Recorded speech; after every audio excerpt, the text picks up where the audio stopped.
जिंदगी छोटी है मगर खोटी नहीं, इसीलिए छोटी छोटी बातों में फंसकर जिंदगी बर्बाद मत करो। जो कुछ मिला है उसे दिल से स्वीकार करो, क्योंकि जो होना था हो चुका है, जो मिलना था वो मिल चुका है। लेकिन जीवन को सुखी बनाने का विकल्प अब भी आपके पास है, उनका सही चयन करो, फिर आपको बड़ी सफलता मिल जाएगी। कभी भी नई चीज़ों की शुरुआत करने से डरना नहीं चाहिए, जिद्दी होना जरूरी है। आपको तब तक हार नहीं माननी चाहिए जब तक कि आप हार मानने के लिए मजबूर न हो। यदि आप सुबह उठते हैं और सोचते हैं कि वो दिन आपका सबसे अच्छा दिन होने वाला है, तो वो ज़रूर अच्छा होगा। जमकर काम करो, मेरा मतलब है कि आपको बस हफ्ते में 80 से 100 घंटे एक हफ्ते में लगाने होंगे। ये सफलता की बाधाओं को बेहतर बनाता है। यदि अन्य लोग 40 घंटे एक हफ्ते में काम कर रहे हैं और आप 100 घंटे कर रहे हैं, तो आप जानते हैं कि जितना आप 4 महीने में हासिल करेंगे उतना उन्हें हासिल करने में 1 साल लग जाएगा। बड़ा लक्ष्य, बड़ी जीत। जीने में मजा तब है जब लक्ष्य बड़ा हो, आशा और विश्वास पर हर लम्हा टिका हो, क्योंकि जीता वही है जो संघर्ष करता है। कायर तो हर रोज मर मर कर जीते हैं। खैर, चलिए अब आगे बढ़ते हैं। दोस्तों, ऑथर कहते हैं, पिछले 30 सालों में मैं हजारों भाषण दे चुका हूँ और करोड़ों लोगों को प्रशिक्षित कर चुका हूँ, जबकि मेरे बोलने का समय सिर्फ 1 घंटे का होता है। उसके बाद भी लोग पूर्ण रूप से प्रशिक्षित हो जाते हैं। लेकिन जब मुझे नागपुर में एक सेमिनार में बड़ी सफलता पाने का लक्ष्य बनाने के आसान तरीके पर बोलने को कहा गया, तब मुझे पूरे 30 दिन लग गए। इसीलिए इस पुस्तक में मैं उन्हीं रहस्यों को बताने जा रहा हूँ जिन्हें आजमाने के बाद अब तक करोड़ों लोगों की जिंदगी बदल चुकी है। ऑथर कहते हैं, अब आप भी अपनी जिंदगी बदल सकते हैं, क्योंकि जिन सिद्धांतों को जानने के लिए आप कई साल लगा देते हैं, वो सिद्धांत आप कुछ ही समय में जान जाएंगे। मेरा मिशन भी तो यही है कि मैं ज़्यादा से ज़्यादा लोगों को उनके लक्ष्य तक पहुंचा सकूं। ऑथर कहते हैं, वैसे भी सफलता पाने का स्वर्णिम अवसर चल रहा है, क्योंकि लक्ष्य हासिल करने के आपके पास बहुत ज़्यादा मौके आएंगे। एक सर्वे के अनुसार 2001 में भारत के विभिन्न शहरों में सिर्फ 50,000 मिलियनेयर थे, जिनकी संख्या बढ़कर अब 1 लाख तक पहुंच गई, जिनमें से अधिकतर वो लोग हैं जो अपने बूते पर मिलियनेयर बने हैं। इसीलिए एक्सपर्ट का मानना है कि अगले 10 सालों में भारत का हर 100वां व्यक्ति मिलियनेयर बन जाएगा। दोस्तों, ऑथर कहते हैं, आप भी उनमें से एक बन सकते हैं। बस शर्त ये है कि आपको ये वीडियो ध्यान से सुनना होगा, क्योंकि सफलता का मतलब है लक्ष्य प्राप्त करना। बाकी सारी चीज़ें लक्ष्य को सपोर्ट करती हैं। इसीलिए प्रतिभाशाली लोग अपने लक्ष्य पर अधिक ध्यान देते हैं और उसे हासिल करने के लिए पूरी शक्ति झोंक देते हैं। इसीलिए विशेषज्ञ भी यही कहते हैं कि लक्ष्य आपके मस्तिष्क का बंद ताला खोलता है, फिर आप तीर की तरह उड़कर सीधे निशाने पर पहुंच जाते हैं। लेकिन मैं आपको एक बात जरूर बता देता हूं कि आपका लक्ष्य स्पष्ट होना चाहिए, वरना आपका लक्ष्य उस महासागर की तरह हो जाएगा जिसकी गहराई अब तक कोई नहीं नाप पाया, उस महाद्वीप की तरह हो जाएगा जो अब तक खोजा नहीं गया है। ऑथर कहते हैं, क्योंकि जब मैंने हजारों लोगों से पूछा कि वो ज़्यादातर समय किस बारे में सोचते हैं, तब उनमें से अधिकतर लोगों का जवाब था लक्ष्य। इसीलिए आप उस लक्ष्य के बारे में सोचिए जो आपका सपना हो और पूरी तरह से स्पष्ट हो, क्योंकि ये पुस्तक उसे साधने के तरीके सिखाने जा रही है। चलो, मैं आपको एक कहानी सुनाने वाला हूँ। एक पुरानी कहानी है। किसी व्यक्ति ने साधु से पूछा, क्या मोक्ष प्राप्ति के लिए घर छोड़ना जरूरी है? साधु ने कहा, बिल्कुल नहीं। घर छोड़ना यदि जरूरी होता तो जनक गृहस्थ रहते हुए भी विदेह कैसे हो जाते? कुछ दिनों बाद दूसरे व्यक्ति ने साधु से वही प्रश्न किया। तब साधु ने उत्तर दिया, मोक्ष के लिए घर द्वार छोड़ना बेहद जरूरी है। यदि घर का परित्याग किए बिना ही मोक्ष मिल जाता तो सुखदेव जैसे सन्यासी हमारे देश में कैसे पैदा होते?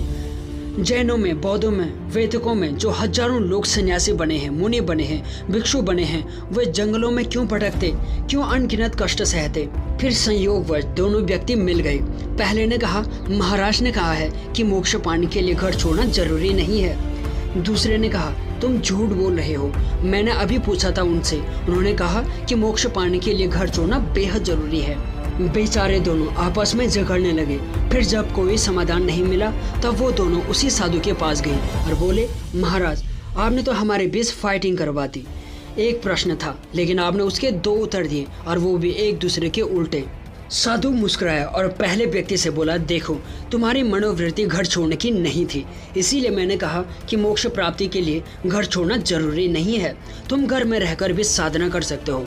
लेकिन दूसरा व्यक्ति मानसिक तौर पर घर छोड़ने के लिए तैयार था, इसीलिए मैंने कहा था कि मोक्ष प्राप्ति के लिए घर छोड़ना जरूरी है, क्योंकि जिसकी जैसी मनोदशा थी उससे मैंने वही कहा था।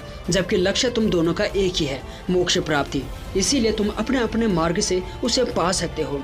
कुछ ऐसा ही आप अपने लक्ष्य के बारे में भी सोच सकते हैं, क्योंकि जब लोग मुझसे पूछते हैं लक्ष्य और सपने के बीच क्या अंतर है, ऑथर कहते हैं, तब मेरा जवाब होता है लक्ष्य आपके सपने का एलिवेटेड रूप है, जो याद दिलाता है कि आपको क्या करना है, कब करना है और कैसे करना है। इसीलिए सबसे पहले ये पता लगाएं कि आपका लक्ष्य क्या है और 1 साल में आप कहां पहुंचना चाहते हैं। दोस्तों, प्रार्थना आपकी किस्मत बदल सकती है, क्योंकि ईश्वर उन्हीं को देता है जो उससे मांगते हैं। यदि आपको मांगने पर भी नहीं मिलता है, तब आप समझ लीजिए कि आपकी प्रार्थना में कहीं ना कहीं कुछ कमी रह गई है। इसीलिए ईश्वर से सच्चे मन से प्रार्थना कीजिए, फिर आपको वही मिलेगा जो आप चाहते हैं। एक शख्स ऐसा भी है जिसने अपने मेहनत, लगन और जुनून से कंप्यूटर की दुनिया ही बदल दी। उस हस्ती का नाम है स्टीव जॉब, जो सिर्फ हाई स्कूल पास है और उसने कंप्यूटर की भी कोई शिक्षा नहीं ली, फिर भी वो विश्व का सबसे अमीर आदमी बना। जानते हो क्यों? क्योंकि वो बड़ा लक्ष्य, बड़ी जीत का रहस्य जानता था। इसीलिए अब लोग उससे हौसलों का सौदागर मानते हैं। मन चाहे चीज पाने का लक्ष्य बनाने से आपके अंदर साहस, लगन और उत्साह पैदा होता है, लेकिन जिन्हें खुद पर भरोसा नहीं होता है वो संभव को असंभव मान लेते हैं। इसीलिए अपने शारीरिक, मानसिक और आर्थिक स्थिति को चेक कीजिए, क्योंकि इनमें से यदि एक की भी कमी होगी तब आपके अंदर किसी भी चीज को पाने की इच्छा पैदा नहीं होगी। आप जो भी बनना चाहते हैं उसको बार बार दोहराएं और कहें कि इस काम के लिए मैं योग्य हूँ तथा हर कीमत पर अपना लक्ष्य प्राप्त करना चाहता हूँ। ऐसा करने से आपके अंदर आत्मविश्वास पैदा होगा और लक्ष्य का धुंधला सा प्रतिबिंब साफ नजर आने लगेगा। फिर वो प्रतिबिंब आपके दिल में अंकित हो जाएगा, क्योंकि विज्ञान बताता है कि जब आप कोई महान कार्य करने का संकल्प लेते हैं तब आपके आंतरिक सोर्स आपकी सहायता करने के लिए पूरी तरह से तैयार हो जाते हैं और आपके लक्ष्य को वास्तविक रूप देने में जुट जाते हैं। इसीलिए इस पुस्तक को पढ़ते समय आप जैसा सोचेंगे वैसा ही बन जाएंगे। जब आप अपनी सोच को बदलते हैं तब आपके लिए सफलता का हर दरवाजा खुद ही खुल जाएगा। लक्ष्य बनाना क्यों जरूरी है? यह आपका आत्मविश्वास बढ़ाता है, यह आपके विचारों को स्वस्थ बनाता है, यह आपको अच्छे बुरे की पहचान कराता है, यह आपकी परेशानियों का समाधान करता है, यह आपकी आर्थिक स्थिति मजबूत करता है, यह आपको नए काम करने का तरीका बताता है, यह आपको अपने काम में माहिर बनाता है, यह आपको सफलता दिलाता है। किसी शायर ने ठीक ही कहा है, जीतता वही है जो अंत तक जुटा रहता है। लक्ष्य के भीतर सफलता का बीज छिपा होता है। सोचना और कल्पना करना आपका स्वभाव है, उसके बिना आप जी नहीं सकते। लेकिन जिंदगी में कुछ हासिल करने के लिए बिखरे हुए सपनों को समेटना बेहद जरूरी है। इसीलिए भविष्य में आप जो भी बनना चाहते हैं पहले उसकी कल्पना करें, फिर वैसा बनने का लक्ष्य बनाएं, क्योंकि कहावत है, जैसा सोचोगे वैसा ही आप बन जाओगे। बड़ी से बड़ी दौलत पलक झपकते ही पाओगे। बड़े सपने देखने का साहस करें। आपका दिमाग एक ऐसी शक्तिशाली मशीन है जिससे सही दिशा में घुमाकर आप चमत्कारिक परिणाम हासिल कर सकते हैं। इसीलिए सपने देखो ऊंचे ऊंचे, ऊंचे नहीं बल्कि बहुत ऊंचे, क्योंकि आप जैसा सोचोगे वैसा ही बन जाओगे।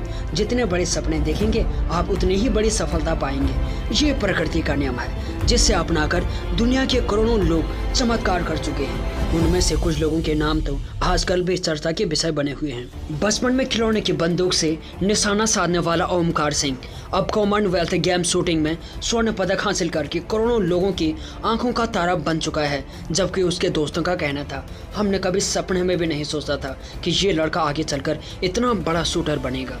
मलेशिया के छोटे से गांव में रहने वाले इब्राहिम ने 56 किलोग्राम वर्ग के कॉमनवेल्थ गेमों में अपने देश के लिए स्वर्ण पदक जीतकर वेट लिफ्टिंग का इतिहास रच दिया।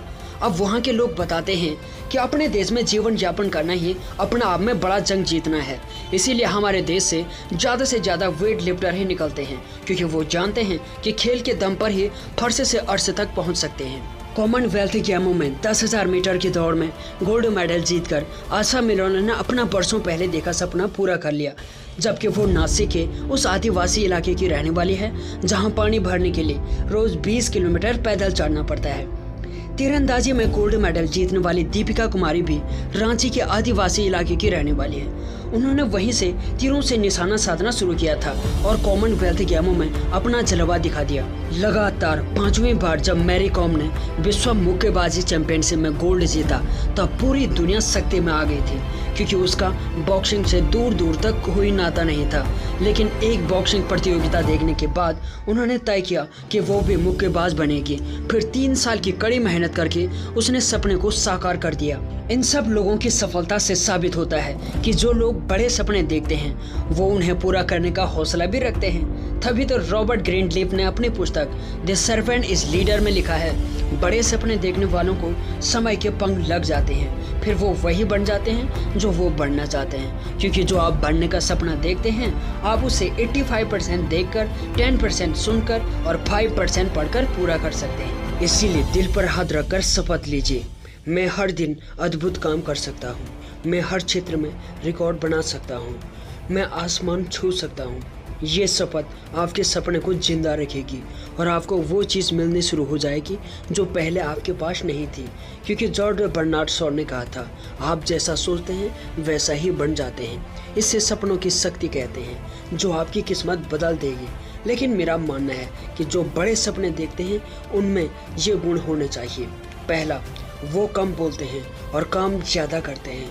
वो आंतरिक विश्वास की शक्ति को जगाते हैं। वो मुश्किलों के बाद भी आगे बढ़ते रहते हैं। वो वक्त के साथ चलकर अपना काम करते हैं। वो अपनी सोच और ताकत पर विश्वास करते हैं, जबकि दूसरे लोग आशावादी सपने देखते हैं और नादानी में अपने सपने को सार्वजनिक कर देते हैं। क्योंकि वो सोचते हैं कि उन्होंने जो सपना देखा है वो खुद ही पूरा हो जाएगा।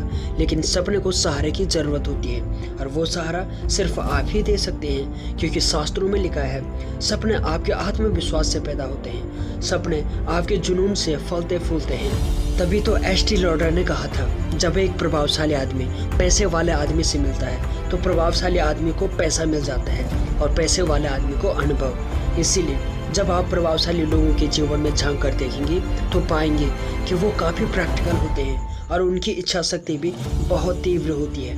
महान बॉलीवुड एक्ट्रेस इरीन कहती हैं, आप जिस चीज़ में यकीन करते हैं उसके लिए आपको लड़ना पड़ता है, आपको लगातार प्रयास करना पड़ता है, तब तक जब तक कि आप अपने मकसद में सफल न हो जाएं।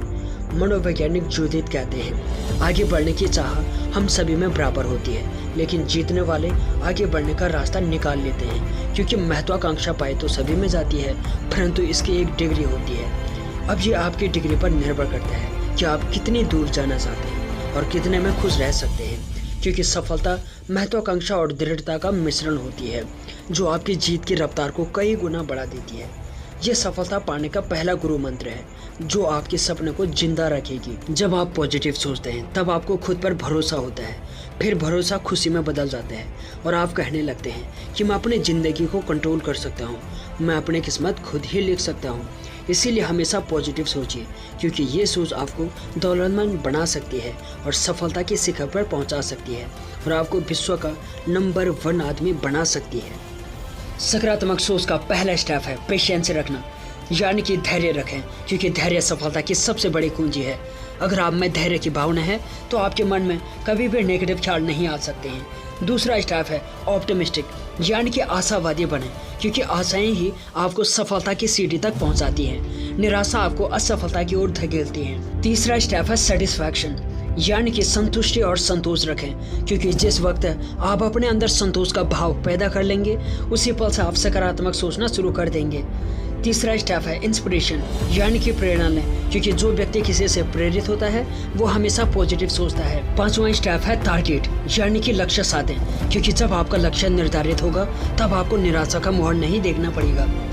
छठवां स्टेप है आइडियल, यानी कि आदर्श बने, जब आप अपना दिमागी संतुलन बनाए रखेंगे तब आप खुश रहेंगे। सातवां स्टेप है विक्ट्री, यानी कि विजेता बने, एक बार में सफलता हासिल ना हो तब दोबारा दुगने जोश के साथ जुट जाएं। आठवां स्टेप है इजी, यानी कि सहज रहें, क्योंकि जो लोग सहज जीवन जीते हैं वो हमेशा सकारात्मक सोचते हैं। यह पॉजिटिव सोच का रहस्य है, क्योंकि आप जो भी सोचते हैं उसमें दिमाग रंग भरता है और शरीर उस क्रिया को पूरा करता है। इसीलिए सबसे पहले ये पता लगाएं कि आप किस तरह से सोचते हैं। आपने कभी पानी को गिरते हुए देखा है? इसका गिरना भी खूबसूरत होता है, लेकिन जब एक चट्टान गिरती है तो वो चूर चूर हो जाती है, परंतु जब पानी गिरता है तब उसका सौंदर्य दुगना हो जाता है, क्योंकि वो गिरकर भी ऊर्जा उत्पन्न करता है। मेरी बात ध्यान से सुनो। यदि तुम सोचते हो कि मैं पराजित हो जाऊंगा तो तुम अवश्य ही पराजित हो जाओगे। यदि तुम सोचते हो कि ये काम मेरा बस का नहीं है तो तुम उस काम को करने का कभी साहस भी नहीं बटोर पाओगे। यदि तुम सोचते हो कि मैं जीत नहीं पाऊंगा तो तुम कभी भी नहीं जीत पाओगे। ये सफलता पाने का दूसरा गुरु मंत्र है जो आपके दिमाग को सकारात्मक रखेगा। यदि आपके पास कुछ नया सोचने और करने का समय नहीं है तब आपका बड़ी सफलता पाने का सपना अधूरा ही रह सकता है। इसीलिए लक्ष्य ऐसा बनाएं जिसमें समय के अनुसार रंग भरे जा सके और जो भविष्य में लोगों की ज़रूरत बन जाए। उसके बाद आप पूरी ज़िंदगी मौज उड़ाएंगे। फिर जब आप इस दुनिया को छोड़कर जाएंगे तो आपके बच्चे आपको ज़िंदगी भर याद रखेंगे। हर व्यक्ति में कुछ न कुछ क्षमताएं जरूर होती हैं, परंतु उन्हें पहचानने और उनका उपयोग करने की कला बहुत कम लोगों में होती है। इसीलिए आप जो कर सकते हैं करें, क्योंकि अपनी क्षमताओं का आप जितना अधिक सदुपयोग करेंगे सफलता मिलने की संभावना उतनी ही अधिक हो जाएगी। इस कहानी को ध्यान से सुनना। चरक जब गुरुकुल में पढ़ते थे तो उनको औषधि संग्रह करने का काम सौंपा गया। उन्हीं दिनों उनके एक छोटा सा फोड़ा निकला। फिर गुरु ने उन्हें फोड़ा ठीक करने के लिए एक विशेष औषधि बताई। उनसे उसे ढूंढ कर लाने के लिए कहा। चरक ने उस औषधि को ढूंढने के लिए कई जंगल छान मारे, फिर वो उन्हें नहीं मिला। लेकिन जब वो निराश होकर घर लौट आए तो गुरुदेव ने कहा, वो औषधि तो आश्रम के पीछे मौजूद है, तुम उसे उखाड़ लाओ और सेवन करो। चरक ने ऐसा ही किया, जिससे वो कुछ ही दिनों में रोग मुक्त हो गए। फिर एक दिन चरक ने गुरुदेव से पूछा, गुरुदेव, जब वो औषधि आश्रम के पीछे ही मौजूद था तब आपने मुझे उस लंबी खोजबीन में क्यों लगाया? गुरुदेव ने कहा, शोध के लिए लगन का होना बेहद जरूरी है। यदि तुम वहाँ नहीं जाते तो दूसरी औषधियों की जानकारी कैसे मिलती? इसीलिए अपने कमजोरियों को पहचाने, उन्हें दूर करने का प्रयास करें, क्योंकि पंचतंत्र में लिखा है बुद्धि का जीवन में सबसे अधिक महत्व है। अगर मनुष्य में बुद्धि होगी तो बाकी सब कुछ खुद ही हो जाएगा, क्योंकि दुनिया ने तरक्की बुद्धि से ही की है। इसीलिए बुद्धिमान होना सबसे बड़ा वरदान माना गया है। आपकी कामयाबी के पीछे भी बुद्धि ही तो है। तभी तो तुलसीदास ने कहा है, ईश्वर जिसको दुख देना चाहते हैं उसकी बुद्धि वो पहले ही हर लेते हैं, क्योंकि ज्ञान और विवेक बुद्धि के दो पहलू हैं। इसीलिए दोनों का संतुलन जरूरी है, लेकिन संतुलन के लिए ज्ञान का होना बेहद जरूरी है, क्योंकि ज्ञान के बिना आप दुनिया को जान ही नहीं पाएंगे। राजा नंद के पास तो सब कुछ था, जबकि चाणक्य के पास कुछ भी नहीं था। परंतु चाणक्य की बुद्धि के आगे पूरा नंद वंश ही खत्म हो गया। श्रीमद् भागवत गीता में लिखा गया है कि काम कोई भी हो, कैसा भी हो, उसको पूरी निष्ठा और ईमानदारी के साथ करो। फिर जिस चीज़ की कामना आप अपने मन में करेंगे, मन की सभी शक्तियाँ उसी ओर खींची चली आएंगी। कुछ ऐसा ही मनोवैज्ञानिक भी कहते हैं, यदि आपका मन विलासिता की ओर अग्रसर होता है तो आप नाचघर, सिनेमाघर या कॉलघर को ढूंढते जाएंगे। एडिसन, जो आज विश्व का महान वैज्ञानिक माना जाता है, उसकी सफलता का रहस्य भी यही था। यदि वो अपनी सफलता पर संदेह करने लगता तब क्या वो दूसरे वैज्ञानिकों से आगे निकल पाता? क्या वो महान वैज्ञानिकों में गिना जाता? तभी तो रतन टाटा ने कहा है, मनुष्य का अमीर होना उसके भाग्य पर निर्भर नहीं करता, बल्कि उसकी सूझबूझ पर निर्भर करता है। इसीलिए साधारण बनने से इनकार कीजिए, मध्यम बनने का विरोध कीजिए और बड़ा बनने की योजना बनाइए। क्योंकि दूसरे विश्व युद्ध से पहले वैज्ञानिकों को ये नहीं पता था कि परमाणु को किस तरह विखंडित किया जाए ताकि उसमें विस्फोट हो सके। लेकिन जब अमेरिका युद्ध में उतरा तब वैज्ञानिकों ने परमाणु बम की संभावित शक्ति को देखा। फिर जब हिरोशिमा और नागासाकी पर परमाणु बम गिराए गए तब इस शक्ति का पता चल गया। इसीलिए जब आप कोई लक्ष्य बना लेते हैं तब आपकी ऊर्जा बढ़कर कई गुना हो जाती है, क्योंकि आपके अंदर शारीरिक ऊर्जा और उत्साह का संचार होना शुरू हो जाता है। फिर आप उस लक्ष्य को हासिल कर लेते हैं। तभी तो किसी शायर ने कहा है, न जा तू मंदिर मस्जिद, न जा कभी चर्च गुरुद्वारे, करता रह तू कर्म, ईश्वर तेरे काम सवारे। इसीलिए सफल होने के लिए कठिनाइयों से लड़ना होगा। यह सफलता पाने का चौथा गुरु मंत्र है, जो आपको आपके अंदर छिपी क्षमताओं को परिचित कराएगा। इस कविता को ध्यान से सुनिए। शिखर पर स्थित पत्थरों ने अब तक बहुत कुछ होते देखा है। बड़े बड़े साम्राज्यों को बनते और बिगड़ते हुए देखा है। फकीर को राजा और राजा को फकीर बनते हुए देखा है। खूबसूरत औरतों को दुख झेलते देखा है और बदसूरत औरतों को हुक्म चलाते हुए देखा है। लेकिन वो हमेशा खामोश रहे, क्योंकि वो शिखर को खाली रखना चाहते थे ताकि आप भी वहाँ की सुंदरता को अपने आंखों से देख सके। आसमान को छूने का लक्ष्य बनाएं। सफलता वो ऊंचाई है जहाँ पहुँचने के लिए कोई लिफ्ट काम नहीं करती है, क्योंकि वहाँ पर सिर्फ सीढ़ी चढ़कर ही पहुँचा जा सकता है। इसीलिए जब अब्राहम लिंकन ने अपनी वाणी में जादू भरने का लक्ष्य बनाया तब वो कुशल वक्ता बने थे। फ्रैंकलिन पियर्स भी अपने दृढ़ संकल्प के बल पर सफल हुए थे और अमेरिका के प्रेसिडेंट भी बने थे। एक पुरानी कहावत है, जहां चाह वहां राह, where there is will there is a way, यानी कि सफलता पाने के लिए कोई उम्र तय नहीं है। ब्रिटेन के young achiever of the year Ravi Agarwal इसके उदाहरण हैं। अग्रवाल ने 15 साल की उम्र में लंदन में अपने घर से कारोबार स्टार्ट किया था और 17 साल की उम्र में ब्रिटेन के स्वर्ण निर्मित करोड़पति बन गए। जिंदगी काम करने का दूसरा नाम है और काम से बचने का मतलब है अपने कर्तव्यों से दूर भागना। नेपोलियन से एक बार किसी पत्रकार ने पूछा, आपकी सफलता का राज क्या है? क्या इसके पीछे कोई दैवीय शक्ति है? नेपोलियन धीरे से मुस्कुराए और बोले, यदि आप पूरी ईमानदारी और समर्पण से अपने लक्ष्य की ओर बढ़ने का संकल्प लेते हैं तब आपको सफलता अवश्य मिल जाएगी। ऐसा मेरा अनुभव है, क्योंकि जब आप आसमान को छूने का लक्ष्य बनाते हैं तब आप सिर्फ पहाड़ की चोटी तक ही पहुंच पाते हैं। ये सफलता पाने का 5वां गुरु मंत्र है जो आपको शून्य से शिखर पर पहुंचाएगा। लक्ष्य, आकांक्षाएं और सपने बदल सकते हैं, लेकिन उन्हें साकार करने वाले नहीं बदल सकते हैं। इसीलिए कोशिश जारी रखो, बड़े बड़े सपने देखो, आकांक्षाओं को बढ़ाते रहो, फिर लक्ष्य बनाकर सपनों को हकीकत में बदल डालो। क्योंकि किसी शायर ने कहा है, जब होगा मन में विश्वास तब नई राह मिल जाएगी। सपनों में देखिए हर चीज पल भर में मिल जाएगी। बस तुम्हें इतना करना है, विपदाओं से लड़ना है, कर्म रूपी रथ पर चढ़कर आगे बढ़ते जाना है। उम्मीद से पहले पाने की सोचें। आपने बालक ध्रुव की कहानी जरूर सुनी होगी। उसने केवल 5 साल की उम्र में इतना ज्ञान प्राप्त कर लिया था कि बड़े बड़े ऋषि मुनियों को भी अपना अस्तित्व खतरे में नजर आने लगा था। फिर ऋषि मुनियों ने खूब साधना की, लेकिन वो बालक ध्रुव से नहीं जीत पाए। अंत में वो सब नारद के पास गए और बोले, नारद जी, हम सब आपके भक्त हैं और बहुत दिनों से आपकी साधना कर रहे हैं, परंतु ये 5 साल का बालक ध्रुव साधना में हमसे आगे निकल गया है। ये हमारे लिए शर्म की बात है, आप कुछ कीजिए। नारद जी ने कहा, ठीक है, मैं खुद ध्रुव के पास जाऊंगा। ऋषि मुनि वापस चले गए। फिर नारद जी ध्रुव के पास पहुंचे और बोले, बेटा तुमको क्या पसंद है? तुम कौन सा खिलौना चाहते हो? तुम कौन सी मिठाई खाना चाहते हो? बालक ध्रुव बोला, खिलौना मिठाई आपके लिए ठीक है नारद जी, मुझे इन सब की ज़रूरत नहीं है। फिर नारद जी ने कहा, फिर क्या कोई राज्य चाहते हो या साम्राज्य? बताओ, तुम्हें वही मिलेगा, लेकिन इतनी सी छोटी उम्र में साधना क्यों कर रहे हो? जब बुढ़ापा नजदीक दिखाई दे तब करना। ध्रुव ने कहा, देखिए नारद जी, आप तो बड़े बुजुर्ग हैं, आप हमसे अधिक जानते हैं। आप ही बताइए कि कितने जीवन के बाद मनुष्य जीवन मिलता है। जिन्हें ये जीवन मिलता है उनमें से कितने लोग अपने लक्ष्य के बारे में सोचते हैं, और जो सोचते हैं वो महान बन जाते हैं। आप तो बूढ़े हो गए हैं, आपको साधना भजन करने का मौका मिला है, लेकिन जरूरी नहीं कि ये मौका मुझे भी मिले। हो सकता है कि आज रात ही मेरी मौत हो जाए, तब बुढ़ापे का इंतजार कैसे कर पाऊंगा? इसीलिए मैं अभी से साधना भजन कर रहा हूँ ताकि आने वाली पीढ़ियाँ मुझे याद रखें। इस कहानी से सीख मिलती है कि दुनिया का हर व्यक्ति एक सपना लेकर पैदा होता है और चाहता है कि वो कुछ ऐसा करे जिसे पूरी दुनिया सदियों तक याद रखे, लेकिन सपने उन्हीं के सच हो पाते हैं जिनके पास 3D की पावर होती है।